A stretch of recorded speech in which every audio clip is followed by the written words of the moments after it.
when I went to Japan a few times, well, one of the times I went to Japan, I went to a department store and it had a whole bunch of Kid Yamamoto stuff.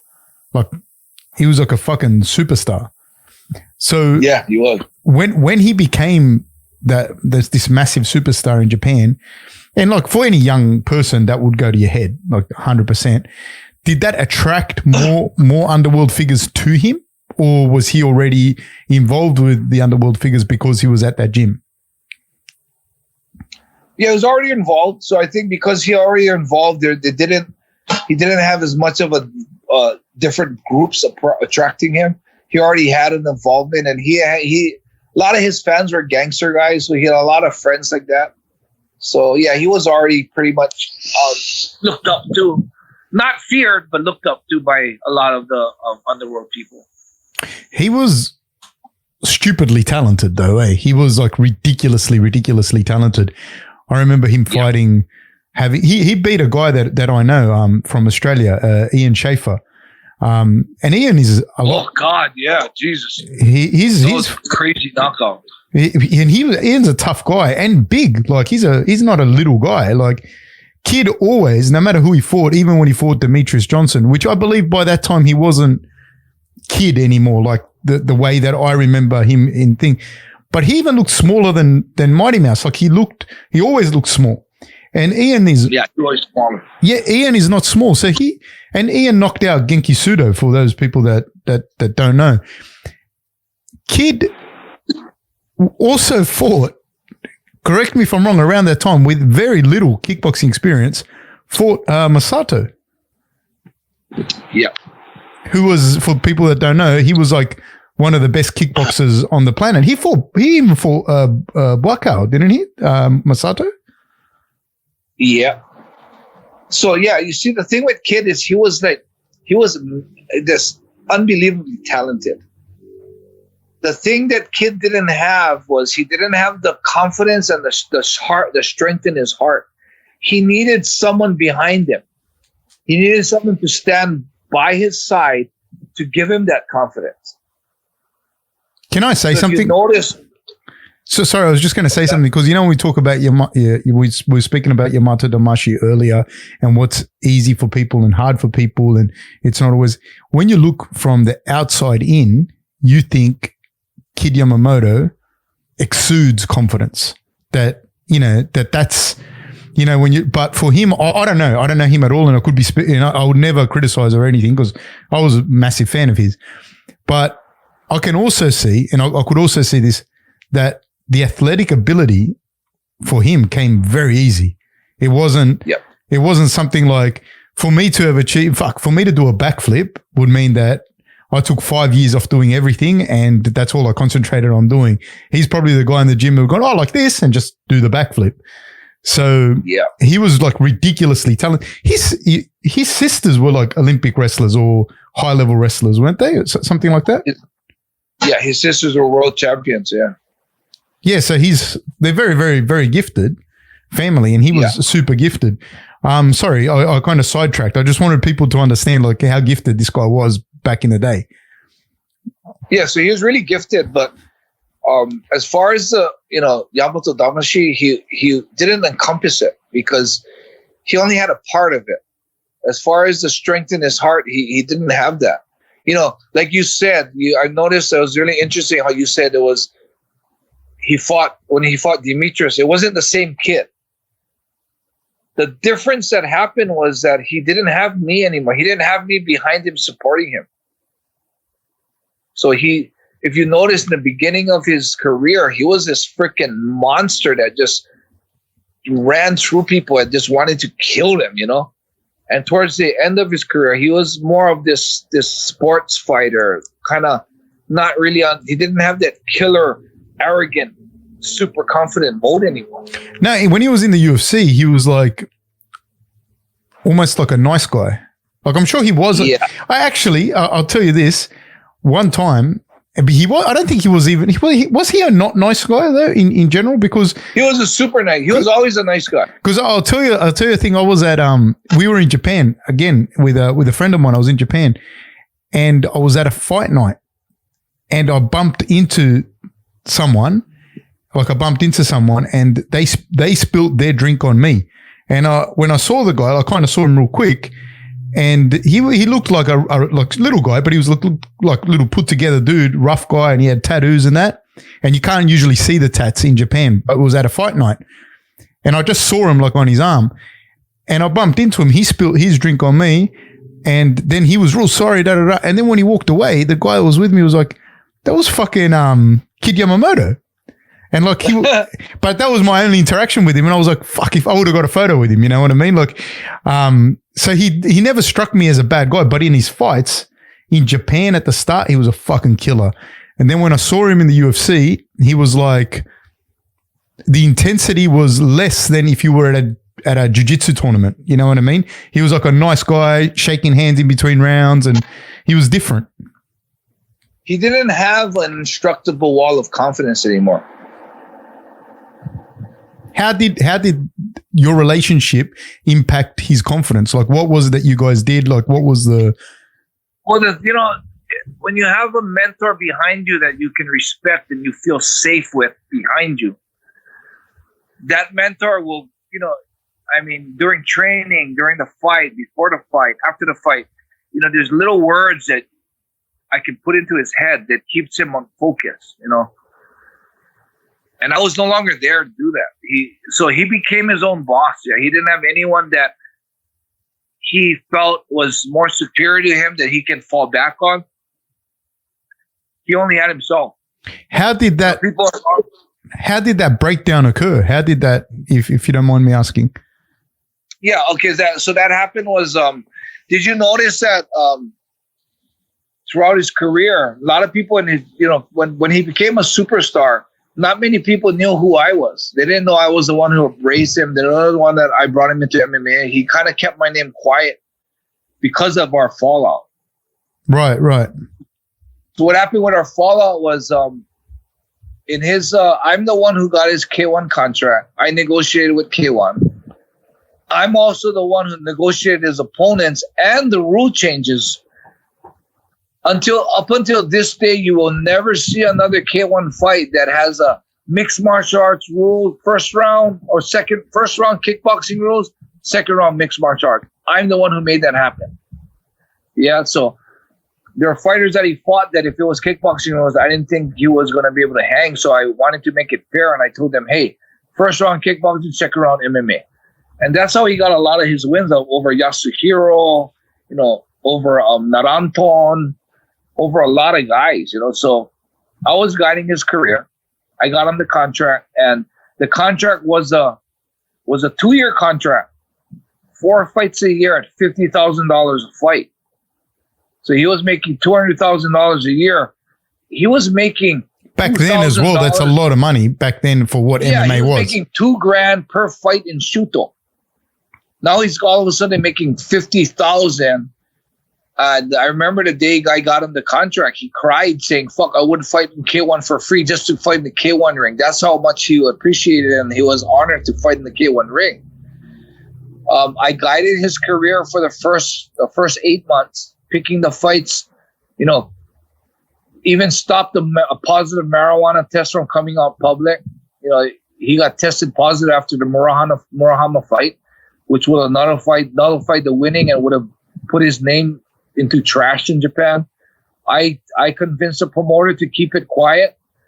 I guided his fights, and he became pretty much like a superstar. I stood in the shadows. I helped him out. I was always in his corner. And what surprised me was after he beat Naranton once, he grabbed the mic without me. I had no idea he was going to do this. He grabbed the mic and he said, he turned over and looked over to Masato. And he said to Masato, hey, I want to fight you in New Year's. And I was like, whoa, we didn't even talk. You got to talk to me about this. You can't just do that. So that's how the Masato fight happened. I was close to Masato's manager, Haru. And Haru was like, fuck, Enson. Called me up and said, Enson, what the fuck? Why didn't you tell me? Masato's doing his commentating job and gets flustered by a kid calling him up to fight. I'm like, bro, I didn't even know about it. And he goes, how the fuck can you not know? And I'm like, fuck, I don't know. So I went and talked to Kid. I really was against it because I didn't think he was ready, one, and I thought that we could build it up a little more before actually having it. And it would be way bigger if we waited a little longer. What happened with that was, what inspired him to do that was his father. So the relationship with me and Nori, the first instance where it got bad was because of his father. His father is known through Japan to love money, and everything's about money. Money is the most important thing to him. He'll make promises to big fight associations for money to be paid to him. Like when I was married to Nori's sister Miyu, the dad negotiated with a pro wrestling association to have Miyu tell them that Miyu is going to do a pro wrestling match in their ring if they pay him this fee. So they paid him this 6-figure fee, and Miyu and I don't even know anything about it. We wake up in the morning with Nori knocking on our door with a newspaper with the front page with Miyu on the front page saying she's going to be fighting pro wrestling. I looked at Miyu. She looked at me and said, we don't know what the fuck's going on. Bottom line, we find out that the dad has collected a big fee to promise to get Miyu into the ring without even telling Miyu. So we had problems with the father doing stupid shit because of money. So apparently now, because Nori became a big name in K1, the father has this idea of him fighting Masato and renegotiating his contract. I'm in good with most of the MMA associations, the promoters, because I've never broke my word. Okay, so our word with K1 was a 2-year contract. 8 months has passed. He become a superstar. He all of a sudden now with the dad wants to renegotiate his contract. So I'm like, hey, okay, we gotta honor this contract for 2 years. Unfortunately, you became a superstar. We could probably get more money if we renegotiated, but the fact is we have an agreement. If you didn't become a star and you lost your first 5 fights, I would still honor K1 with the same deal because it's an agreement. So because it worked into our favor where you became a superstar, I don't want to be that guy that goes in and wants to renegotiate and renege on the deal. So I told Nori, no, I cannot support that. So I met with the dad. I told the dad to back off. If you want to do any type of promotion for a talent agency, getting him commercials, fine. Go for it. As far as his fighting, I'm controlling his fighting because my name is behind this contract. We have to honor it. The dad said, okay, we'll honor it. Next week, I get a call from K1 Enson. Nori's dad just came into K1 office and said that if they don't renegotiate the contract, Nori's not fighting for them anymore. I'm like, holy fuck. I talked to Nori, told Nori about it. They actually presented in book 2. I'm actually gonna publish the contract that Nori's father tried to present me with. They tried to get me, they went to another guy to bring a contract to me to get me off the management. Oh. They wanted me to sign a contract saying that I no longer have anything to do with Nori. Any infringements on the current contract, I would take total responsibility. So they wanted me to cut ties with Nori and also write in the contract saying that when there's an infringement on this contract, I'll take the blunt of the punishment. Oh, wow. I have the contract. There's no bullshit. It's all in Japanese, but I'm going to translate it and put it in my next book. So I refused to sign the contract. I grabbed the contract, took it away from this guy that was representing them, this guy Kazama Ken. And he didn't want me to take the contract, but physically he couldn't stop me. So I took the contract, told Nori. Nori claimed he knew nothing about it. But money and everything, the dad still continued to contact K1. So I told Nori that, if it's going to happen like this, I can't work with your dad. So if you're going to work with your dad, I'm going to step back. So that's what happened. Nori chose money and sort of chose to work with his dad. So I stepped back and they actually renegotiated the contract. They told me that Nori's such a big star that they can break the contract. They're going to renegotiate. And I agreed with that. That's true, but that's not the way to do it. Yeah, just because something's true, there's a way to do things, of course. Yeah, I know that's true. They need Nori, but that's not the way to do it. So, they did it. They went and they renegotiated the contract for double the amount. And, great for them. I mean, financially, congratulations, but integrity-wise, you just fuck. So if you notice, if you raise a student from scratch, the biggest fight, Masato, isn't that one of those things that with joy in your heart, you want to stand by him and see him go through it? Yeah. Yeah. 100%. Notice, without advertising the problem, I didn't advertise the problem at all. I didn't want to tarnish Nori's name at all. I'm talking about it now because it's so long past, but I never talked about this problem. And if you notice, all of a sudden at the Masato fight, I was no longer in his corner and his father was in his corner. Did you notice that? Yes. Yes. That was because of that incident. And I pulled away from Nori. So from then on, I was no longer in his corner. I pulled away, and from then on, he never mentioned my name whenever they talked about MMA. You know what's crazy as well? Because people, you watch from the outside and it just goes, okay, Enson and Nori had problems, whatever. Because people don't, they don't really get it. But that was like your student and thinking that's hard. But you're also married to his sister. And so it's not just his dad, that's your father-in-law. And so then the amount, like, I don't know. I'm not saying anything about the man or anything because I don't know him, but I just imagine the amount of stress and angst that it would cause even in your own house. You know what I mean? Because even if you don't talk about it or whatever, but it's still like, that's her dad. Do you know what I mean? Well, you know what the little twist was all this happened after I divorced Mew. Ah, okay. So that happened afterwards. But, the relationship with me and Nori after I divorced Mew was the same. We still trained together. Everything was cool yet. Yeah. So that didn't affect Nori. Yeah, that was no different. I mean, in fact, Nori showed me more loyalty than he showed to his sister. I see. Like back in the day when we went to clubs like that, and I was, I was married to his sister. We went to the clubs, and some girl approaches me. I start flirting with a girl. Nori would see that, and he would protect. Like one incident happened where one of Mew's friends saw me, and the girl was like, I pulled the girl, and she sat on my lap. It was in the back of the playful days. Yeah. And I'm not saying that I was 100% loyal to Mew. I had my affairs. I was never caught, but at that time I just pulled her girl. She sat on me. We were talking. It was a total flirt. It was total like they weren't just friends. You could tell. Yeah, no, that's fucking. It got to Mew. It got to Mew, and Mew came back and approached me when there was like a little argument. Nori lived next door to us, so he heard everything. He came over. Nori backed me up 100%. He got me out of that by bullshitting to his sister, saying, no, that's bullshit. It wasn't even like that. They're just friends. So he vouched for me like numerous times. So the loyalty I had with him was super strong. And, after the divorce, it was okay, you divorced my sister, big deal. You and me are brothers. So that had nothing to do with it. It was just the father is a fucking, whether I was married to me or not, he was a bad egg, man. That guy till this day just is about money, man. You notice too, like, Mew's son, Enson, everyone thinks he's my son, but he's not my son.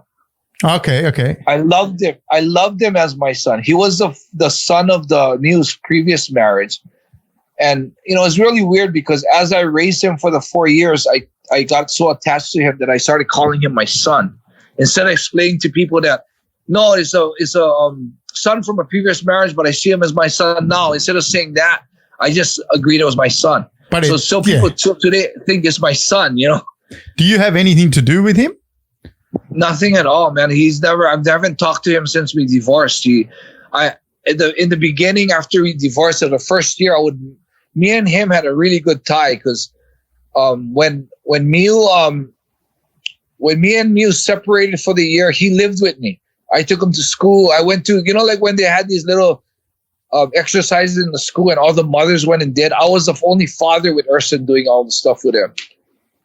So that would be hard though, not seeing that, because essentially he was your son. You treated him like your son, like.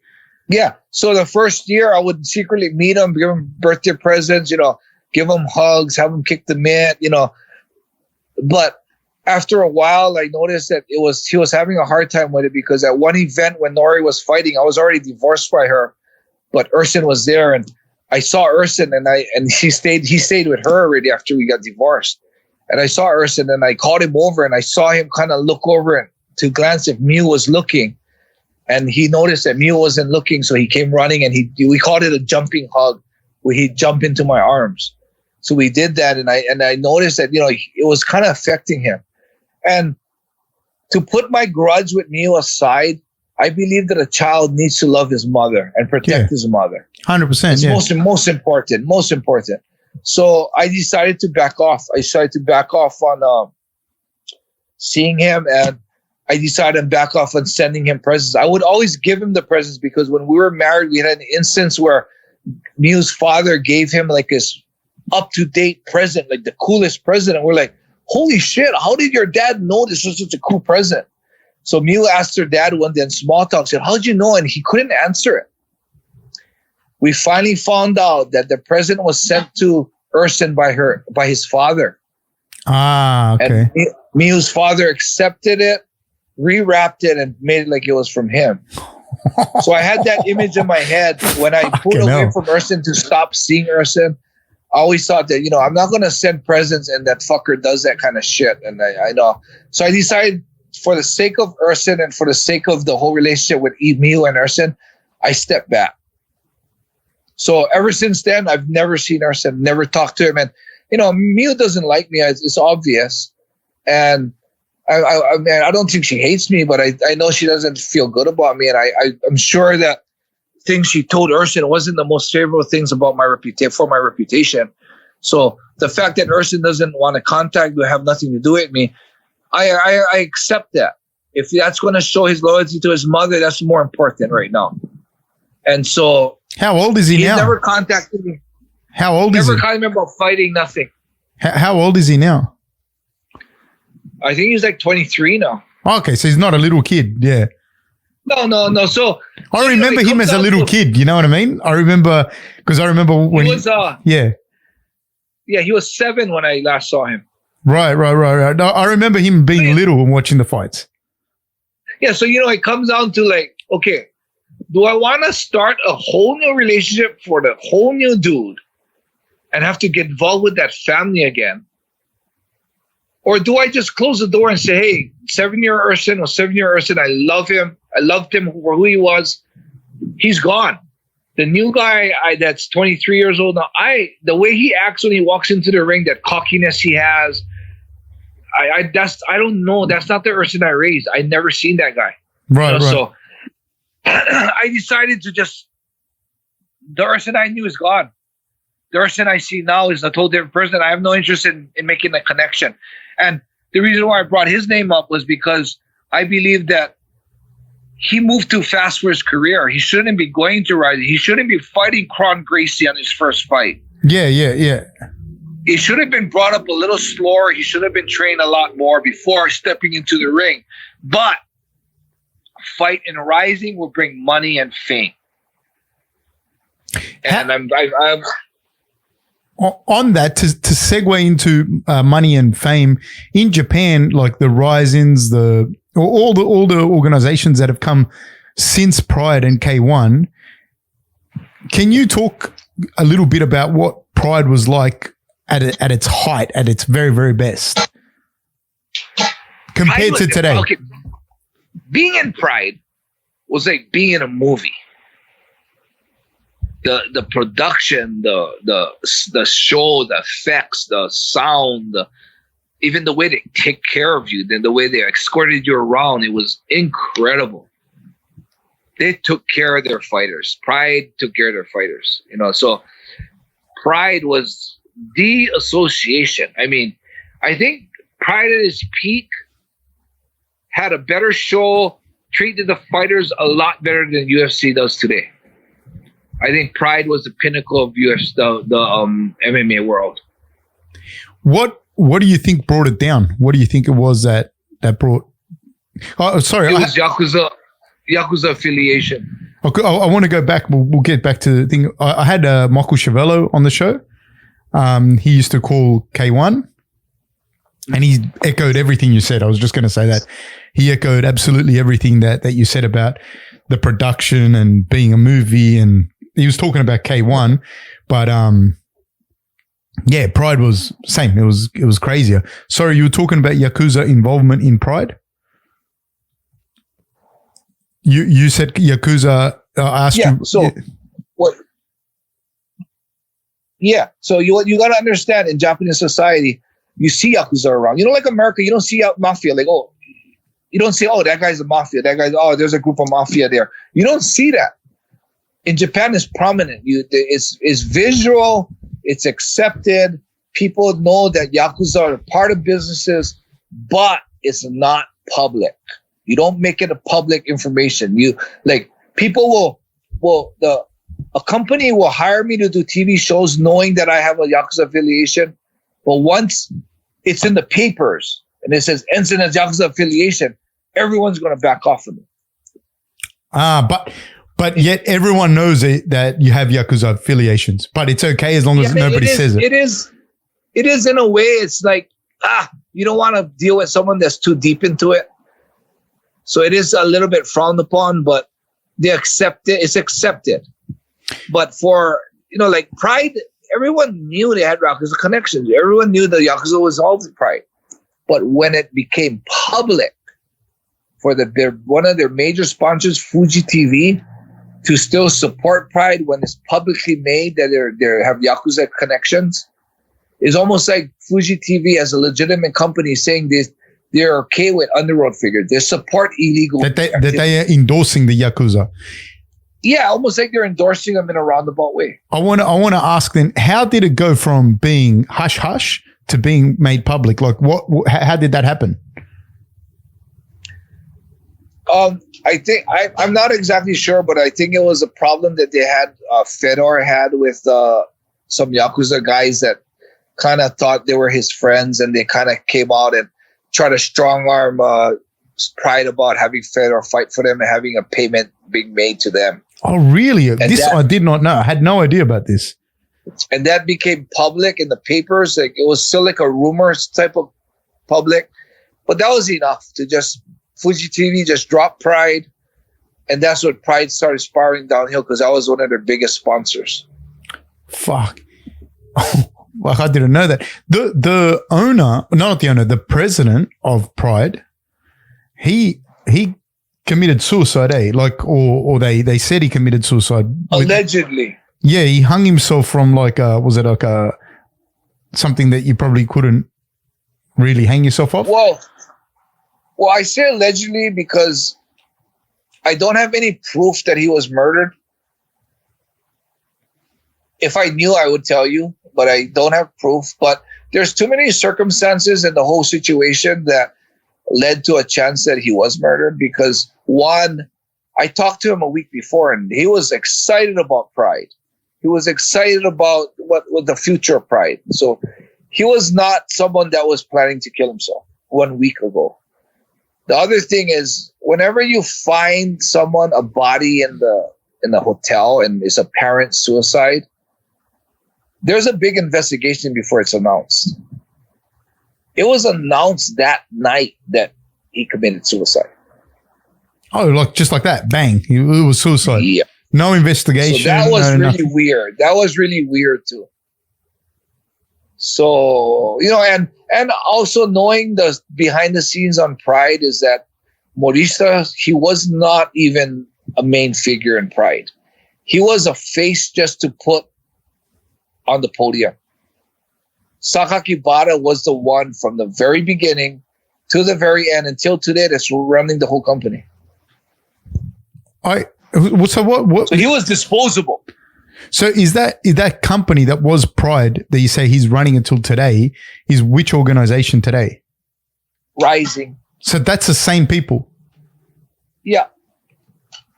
Okay. It's the same group. So Rising is like Pride too.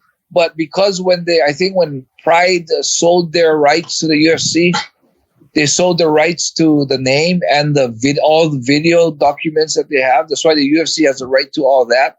And they also signed a clause on the contract that said that he was not going to run any martial arts events for 7 years. But they still did. So So if you count the years when the Pride was sold to the day that Rising started was exactly 7 years. Okay. Do you see Rising or One FC or something like that being able to grab a foothold into the Asian market the way that Pride did? Rising is starting to. So the atmosphere, the energy that the fans are having now in Rising is pretty close to what Pride was. But what Rising is missing that Pride doesn't have is they don't have superstars. Okay. They have Horiguchi. They have a couple guys, but they're not like Horiguchi will go and Lou he lost. He didn't really do much in the UFC. Right. Yeah. Yeah, but back in the day, Pride had Vanderlei, had Bobo Chanchin, had freaking all the top guys. You know what I mean? It was insane back then. Yeah. So now Rising is like a feeder to Bellator. On that whole topic, Kid, you say he tested positive for pot, but you stopped it from coming out. But what I find ironic is, correct me if I'm wrong, just from what I've heard, in the Pride contract, you could take steroids, but you couldn't take pot. Is that correct? Yeah. What is the Japanese obsession with the marijuana over other drugs? Because steroids are like, what is it with pot? Well, pot, they just generalize everything. Ice, cocaine, heroin, pot. They're all in the same group. You were arrested for marijuana as well, eh? Yeah. And I was facing 4 to 7 years. 4 to 7 years for how much pot? 20 grams. 20 grams? So I literally had 10 joints rolled and a 10 gram or 5 gram little nugget of bud. And for that you could face 4 to 7? That was a rumor. I got a 2-year suspended sentence with 4 years probation. And so you like, how did they catch you with that? Because that's fucking nothing. I had it in my car. I had it in my car, man. I went to a parking area. We're gonna go eat lunch and got stoned. Went to eat lunch. Left the roach in the ashtray that was open.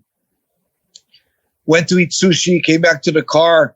Was sitting before driving off. Was sitting in my car looking at some messages on MySpace, and before I knew it, I had 2 cops knocking on the door asking me if they could search my car. And they just searched it. No, well, I looked at them and I was kind of like, I don't know if I want you to search my car, because I knew I had weed in the car. It was hidden in my sunroof, but still, I was like, I don't know if I want you to search my car. And one of the cops saw the joint in the ashtray. Oh, fuck. And right there was already probable cause to kind of force themselves on it. So they said, what is that? And I was like, I was fucking high as a kite, man. So my judgment and my reactions weren't that good. So I kind of looked at him and I said, where? And I kind of fumbled through the coins and I grabbed the joint, put it in my hand. I said, what? There's nothing but coins in there. And he goes, it's in your hand now. So I stuck my hand in my pocket, dropped the joint, take my hand out of my pocket, there's nothing in my hand. Like a magician. It's fucking, like some freaking high magician that thinking he's fooling everyone. Not fooling anyone but himself, Well, yeah, so when they got that, they went and they searched the car, they found the rest of the weed and tested it right in front of me, and turned out positive, and that's all she wrote, man.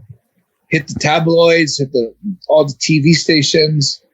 They didn't do like bigger searches of your other property or anything like that. Did they do that? Okay. The funny thing about that is at the time I was growing and selling. Oh, you were growing and selling. So I had a room that was full of weed, growing weed with lights and everything. The whole fucking. You had a hydroponic setup in your house. Yeah, and I had over 200 grams of weed ready to be sold. Oh, I got lucky. Oh, they didn't find it. I got lucky because they don't allow you to make any phone calls. Once you're arrested, they just go to your gyms, your house, and search. I got lucky because I had an idea, and I just thought that, you know, that I'm arrested. Sorry, hopefully, it just even froze if up. My friends knew I was arrested. The thing just froze up. I just missed what you said. I had an idea that I needed to let the people around me know that I'm arrested. You know, even if they knew, there was still a small percent that they would figure something out and say, "Oh, we better hide everything from Enson's house." But I had to take that chance. So what I did was I told the police that my girlfriend was coming in the airport, which was true. She was actually coming in, but she was going to catch the train back. But I told them that I was supposed to pick her up. Right. And if I don't show up, she's going to freak out. So can I just call a friend to pick her up? So they're like, you can't call, but we can call. So I'm like, oh, even fucking better. The police call my friend. So I gave him the number, and I gave him the number of a guy that was like the most, you know, you have a group of guys that are totally fucking game, and you got guys that are just always on the worrywart side. They're like always worrying about, oh, what about this? What about this? We had a guy in our group named Ikeda, and he was the one that was always worried about something going wrong. So the cops called him. They said, okay, this is Ikebukuro police station. Enson's not going to be out for a while. His girlfriend's coming in from Haneda Airport this time. We need you to pick him up. So that guy, Ikeda, boom, in his head, I talked to him later. In his head, he said, Enson got arrested for either fighting or weed. And if it's for weed, he said, fuck, the police are going to go to his house. Him and 3 other students went to my house, cleaned up the whole room. All the bud that I had, they went and buried it in my yard. Because they were afraid of throwing it out because they were afraid that I was going to get mad. So all the equipment they had, you know what's incredible is all the equipment I had, all the lights and all that shit, they rented a car, loaded into the car, and parked it at a pachinko parlor. Wow. Yeah. And that guy deserves a fucking medal and the keys to the city. I was in jail not knowing how Ikeda took the call, not knowing if he did anything. And I knew they were going to invade my gym and my house. And I was just stressing out that whole night. The next morning, my lawyer came in and he looked at me and said, the police went to your gym and your house. And I was like, oh, fuck. He goes, Daijobu. He told me, Daijobu, everything's good. I'm like, Daijobu. He said, yeah. He said, nothing. I said, I know my gym said nothing. I was like, oh, fuck, my house, what? I had to actually serve my jail term not knowing what happened with that until I got out. I had to ask them. How much jail did you do before you realized, like, okay, I'm going to get out? Because so at this stage, so at one stage, you're sitting in there going, if they find that shit, I could do 7 years, 10 years.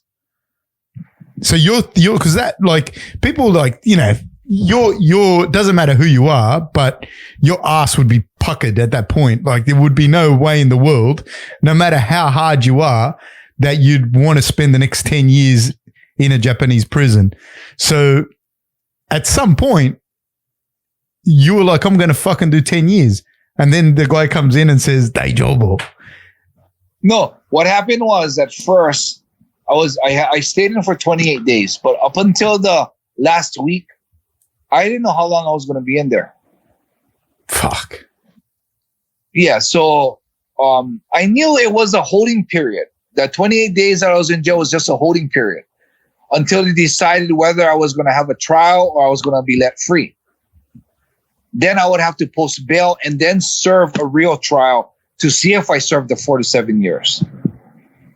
Wow. But when I first got put in, sometimes if you're granted a trial to see if you're guilty or not, they hold you in there until the trial, and then when the verdict comes out, then you continue serving. So I didn't know if I was not going to see the light of day for another 7 years. So that was really stressful. And then, in book 2, I kept a diary in prison, a real raw diary. I mean, not trying to be a tough guy, not trying to be macho, but a real diary on how insecure I was, how I felt, what I went through in prison. And I've published all those diaries in book 2. What's book 2 going to be called? What's book 2 going to be called? I don't know. First book was called Live as a Man, Die as a Become a Man. I don't know if I'm going to use that and use part 2, or I'm going to rename the book. I want to make sure it's understood that there's a link to the books. It's a continuation. Is Japanese prison very different to like Western prisons? Like if you go to jail in Australia, or I don't know. What I see in the movies, yes. But I've never really been in a Western prison, so I wouldn't know exactly to tell you the truth. But what I see in the movies like that, if it's portraying the prisons correctly, there's a lot more freedom in the U.S. jails. Oh, really? What's a typical day in a Japanese prison? Your whole day's controlled.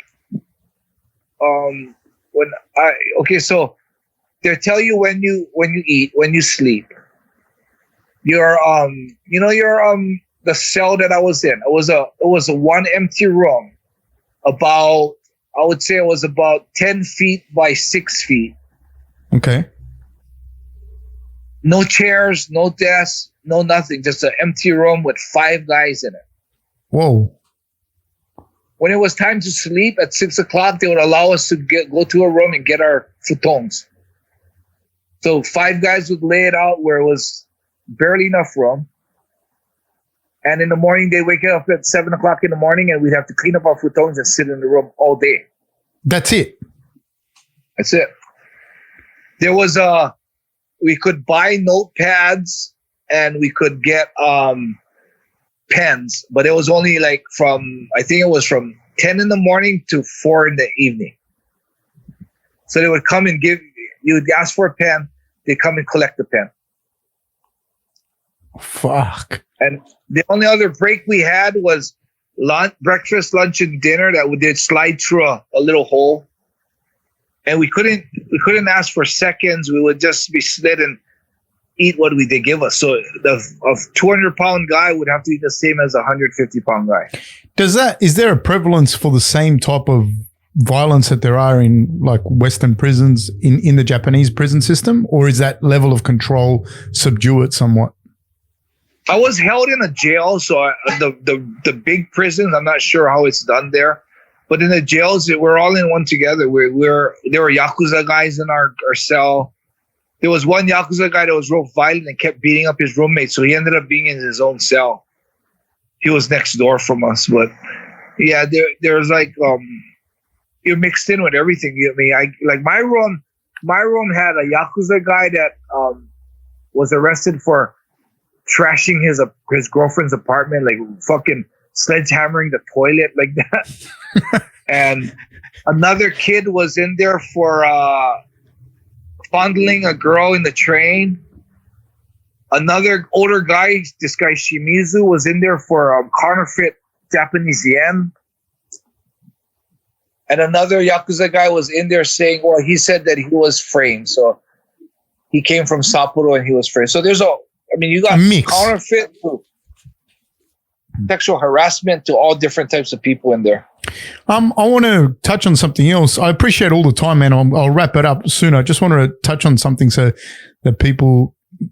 Fukushima, you were one of the people that at least in the fight world, that you were personally going out and helping. That was during the massive earthquake and the tidal wave that hit that north part of Japan. Can you speak on that? And because one of the things that I've read, this happened 2011? Am I correct? And they were saying that they were already finding animals being born near the nuclear reactor, near the nuclear site there with deformities, but that in about 7 to 10 years, you'd start to see those deformities in human beings. I'd read that back then. Can you speak to that? If it's true or not, or if they found that, or... I was not a bit aware. I haven't. That's news to me. I've never heard of that, but I wouldn't doubt it. Because the radiation, it hasn't gotten better. It's not in the news anymore, but the radiation is the same it was when it first exploded. So you went out there. You went out there with the what do you call it? The Geiger counter. Geiger counter. Is that the? Yeah. So you went out there and you could tell how much radiation there was and how much you were taking in. Beg your pardon? Yes. And so I read up on it too. I think it's a 60,000 microsieverts in a year. And I always went up to like 40,000 and I discontinued my trips for that year. If I went up to 40,000. How quickly would you get to 40,000? How quickly would you be able to get to 40,000? No, it would take 40,000 took about 5 trips into the zone. And how long were you in the zone for? About a half an hour every time. So that's insane. That's like really crazy level. So if someone's there for a week in that environment, you'd be fucked. It's going to change their body chemistry, which would be very high susceptibility to cancer. And what made you go out there and be there? Because there was like, is it 100,000 displaced homes? Was that correct? Oh, I don't know. Hundreds of thousands of displaced people. Tens of thousands of people missing and dead. But when I was here in my home in Saitama, and that earthquake shook. I mean, I want to show you something. It's we're hundreds of miles away from the earthquake, the epicenter. But look at my walls. Those cracks are from the earthquake. Yep. And how far would you say? You're about 200 miles, Saitama would be? At least 200 miles away. And it cracked like that? Yeah, well, I was hearing this fucking, the house felt like it was on like a roller skate, man. It was shaking. It was like, I mean, it was surreal, man. And turn on the TV and they told about the earthquake, and then it showed a whole red line along the country that showed a tsunami warning. Later on in the day, like maybe like a couple hours later, there were scenes on TV of the tsunami hitting. And then I got calls from my friends in the military, because the military gets the information right away. Yeah? So they told me that because a reactor melted down, there's going to be because of the wind directions, there's going to be a real high amount of radiation going into Tokyo. So a lot of high officials in Japan, the prime minister, they all left Tokyo, went to Kyoto, went to Osaka, down south. So I was advised to do that. So I thought, okay, maybe I should do that. So I had a gym in Kyoto, and I was going to go there actually the week after. So I figured, I should make the trip earlier, just jumped in my Hummer and drove down south. As I was driving down south, the next week I was supposed to have a job doing security at a gangster event. And what's a gangster event? Sorry, you said gangster event like, I don't know what a gangster event is. Oh, gangster event is like an amateur fight that it's fucking crazy. You got Yakuzas fighting each other. They have a thing called Tobiiri, where in the middle of the event, people get crazy in the fight. Anybody want to try? They'll pull people from the crowd. They're like 5 guys will raise their hand, and they'll kind of eyeball them and say, okay, you're about his size, you and him fight each other. And then in an hour, and they'll get in and they'll fight. So like you guys do gangster events, you were going to do security at the gangster events. The gangsters would fight each other. And like what, 2-on-1, 1-on-1, 5-on-1, like 2-on-1. There was 3-on-3. There was 1-on-1. Yeah, it was crazy, like a street fight. And the reason why they needed security was because in the beginning, the gangsters didn't understand that the fight was just in the ring. So there were a lot of incidents where the gangsters higher up guy gets beaten up, and the younger guys attack the fighter in the corner. Can the guys actually fight? Like, are they good fighters, or are they just like guys that just getting at it? Not at the time. Now there's a lot of good gangster fighters, but not back at the time. They fought like women. fucking, you know what the thing is with you, Enson? Every time I ask you something, you just got another fucking crazy story on the side. You know what I mean? And I don't mean to take up all your time. I'm sorry. You know what I mean? But your stories are insane. It's like one after the other after the other. And like if I ask you about an earthquake, right? And then you're like, so, you know, I was on the way to save people from the earthquake and the tidal wave, and I was taking supplies, but I was really on the way to a gangster fight where I had to do security for him. Okay, so to get back to the story is I was supposed to be at a gangster event the next week, so I called the promoter and said, hey, is that still on? Because I'm in Kyoto now.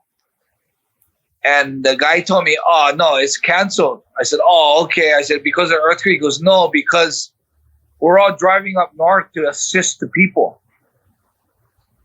And that's a Yakuza. Yeah, and it hit me, man. And I was thinking to myself, holy fuck. Here I am driving the opposite way, running from the problem, when these guys are driving into it to assist the people who need help.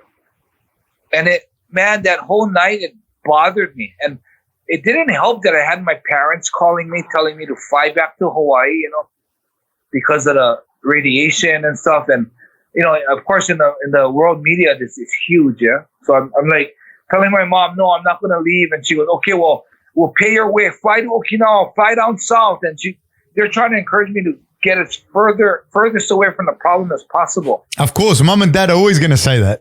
Yeah.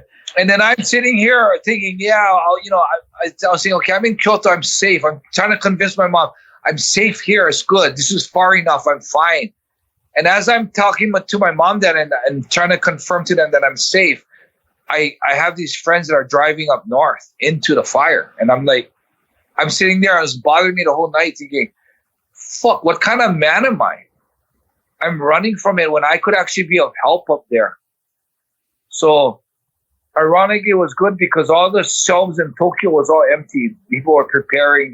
All the water, instant food was gone. But in Osaka, it was still good. So I loaded my Hummer without telling my mom. I loaded my Hummer up with all the goods I could get, and I got on the road and I started heading up north, man. So that's how it was 2 weeks after the tsunami hit, and I went up north. It was hard to get up north because half the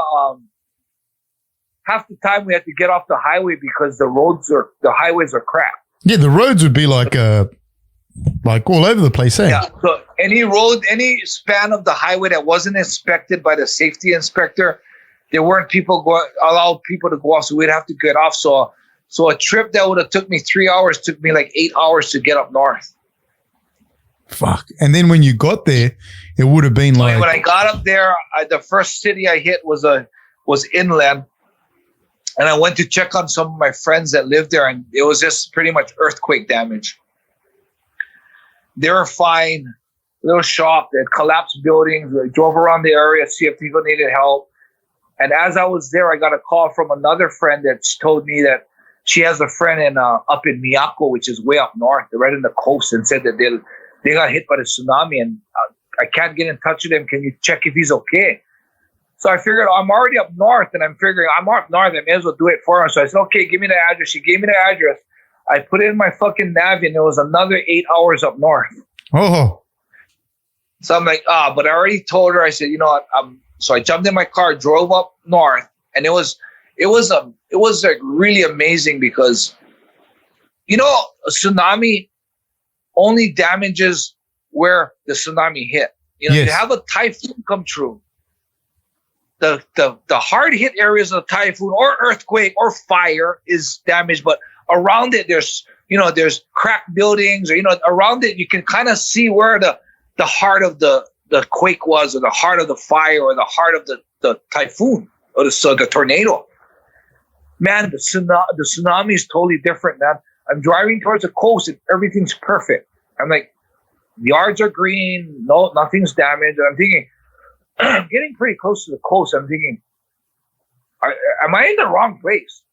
And damn, lo and behold, I take one freaking turn around the corner and everything's gone. It's like from 100% nothing's wrong to fucking everything's gone.